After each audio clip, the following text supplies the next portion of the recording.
amis, c'est René. Alors on revient avec le coffret pour ne plus se mettre en colère. Ah. Petits outils. Oui. Je sais pas vous, mais des fois on se met en colère envers l'autre, mais envers soi-même aussi. Qu'est-ce qu'on peut faire pour éviter d'être en colère?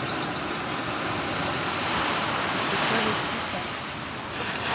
Ne plus se mettre en colère. Bon, après, à savoir que c'est une émotion qui est saine, hein, c'est pas non plus... Mais comment on peut faire peut-être pour vite décolérer? Ouais. Alors, c'est plein de petits outils, hein. C'est 81 cartes. Et des fois on tombe sur des pépites. Oui, voilà. Ah, j'y ai pas pensé. C'est ça. C'est pas mal ça. Alors, vas-y. Alors, je ne suis pas tout entier contenu dans ma colère.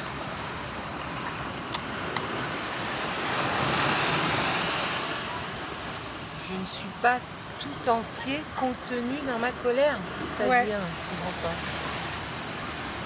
Alors, elle nous anime avec parfois un peu trop de vigueur, mais elle ne représente pas tout ce que nous sommes. Nous restons capables de calme, de lucidité, de compréhension, de compassion. Ne l'oublions pas.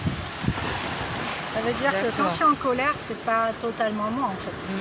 Quand je suis en colère, je suis sous l'impulsion d'une énergie très très forte qui prend beaucoup de place certes, mais ça ne me définit pas. C'est pas... D'ailleurs, moi, Oui, je ne me mets pas souvent en colère, donc encore plus. Ouais. Moi, ça peut m'arriver, hein, pas tout le temps. Tu vois, dernièrement, quand même, une réaction de l'un ou l'autre, je vais me mettre en colère, mais je suis en colère envers moi-même, en fin de compte. De ma réaction, je dis, ah zut. Mais après, hop, j'arrive à la faire partir en me disant, bon, en fait, c'est pas à moi, ça. Enfin, c'est pas à moi. C'est cette réaction-là. Mais comment on peut faire, du coup? Respirer, avoir du recul, justement, se dire, bon, ok, je suis comme ça, pourquoi? Déjà identifier que c'est de la colère. Ouais. Alors c'est vrai que moi j'aime bien laisser passer parce que je trouve qu'elle est bavarde ma colère et qu'elle me donne beaucoup d'infos. Pour moi c'est important de savoir d'où ça vient et pourquoi je suis dans cet état-là. Du coup je la laisse quand même être, s'exprimer. Tu vois, si je suis en colère et qu'on me dit calme-toi, ça va pas le faire du tout, quoi. Ça m'énerve encore plus. Ouais. Donc j'essaie de l'écouter quand même, mais l'idée c'est pas de l'entretenir non plus, c'est de pouvoir en sortir à un moment donné. Une fois que j'ai compris qu'elle m'a renseigné, et quelque part je pense que ça me rassure, et du coup je peux enfin passer à autre chose. C'est ça. Et pour passer à autre chose, je vais utiliser tous les outils à ma disposition, hein, les respirations, peut-être différents scénarios aussi. Je peux me visualiser dans le même scénario avec une réaction différente. Je peux visualiser mon ego au milieu de la situation et me regarder en train de l'extraire de la situation, parce que finalement ce qui réagit, c'est l'ego. C'est l'ego. C'est vrai. Voilà. Bon, après il y a plusieurs méthodes, chacun trouve la sienne. Alors là, autre chose, je n'utilise pas une tierce personne pour régler mes conflits. C'est vrai que ça peut arriver, ça. Si vous voyez. Alors je lis. La tentation est grande parfois d'envoyer un intermédiaire délivrer notre message à notre place pour éviter la confrontation. Mieux vaut trouver en soi le courage d'affronter soi-même la situation. Sinon, nous n'avons aucune chance d'évoluer et d'apprendre à surmonter nos séismes. Alors c'est vrai, effectivement, on peut être en colère, enfin quelque chose ne nous plaît pas par rapport à une personne et on va se plaindre, on va, comme on dit, on va, c'est un peu comme un déverser, voilà, déverser toute sa colère à une autre personne qui est pas concernée et en sachant que l'autre va peut-être répéter. Donc c'est pas très sain. C'est vrai qu'il vaut mieux peut-être aller voir la personne ou attendre que ça se calme. Attendre que ça se calme, et même si ça doit être, peut-être de dire franchement ce qui se passe. C'est une forme de courage aussi d'aller dans ce sentiment. C'est quoi en fait si je ne vais pas voir la personne concernée? C'est que j'ai peur de me mettre en colère justement, j'ai peur de monter, donc j'évite, j'en parle à une autre personne, mais ça ne me calme pas pour autant. Enfin, moi, personnellement, si je suis en colère et que je vais voir une personne dans cet état de colère, je pense qu'on risque de se heurter parce que je ne serai pas dans l'écoute.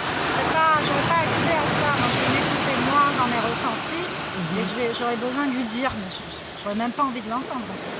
C'est ça. Donc, pour moi, c'est plutôt se calmer avant pour pouvoir en parler avec plus de sérénité, plus de recul. De toute façon, mais éviter d'aller mêler une tierce personne, en fait. C'est surtout ça, en fait. C'est ça la carte. Et après, d'attendre un petit peu. Et puis, si on voit que ça continue, d'aller en parler. Ouais.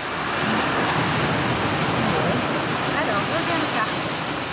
Chaque soir, je visualise le scénario que j'ai mis au point pour mieux gérer les situations où ma colère monte.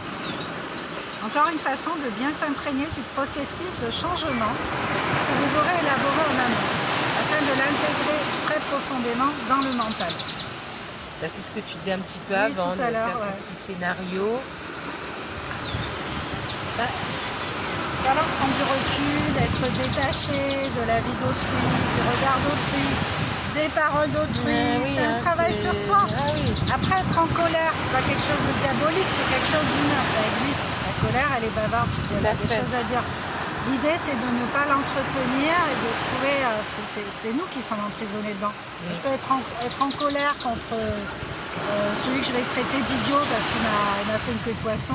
Lui, s'est barré, mais lui, il passe une journée tranquille. Et moi, je reste là... Tu restes en colère toute ta journée. Je me maudis à distance et tout, mais au final, c'est moi qui suis emprisonnée là-dedans.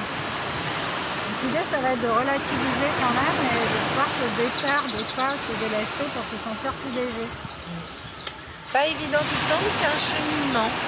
C'est un cheminement. Là, on parle de la colère. Bon, après, c'est la tristesse. C'est vrai que la colère est quand même beaucoup plus, comme tu dis, bavarde, plus expansive. De par nos mots, de par le corps, le tremblement, on peut être vraiment...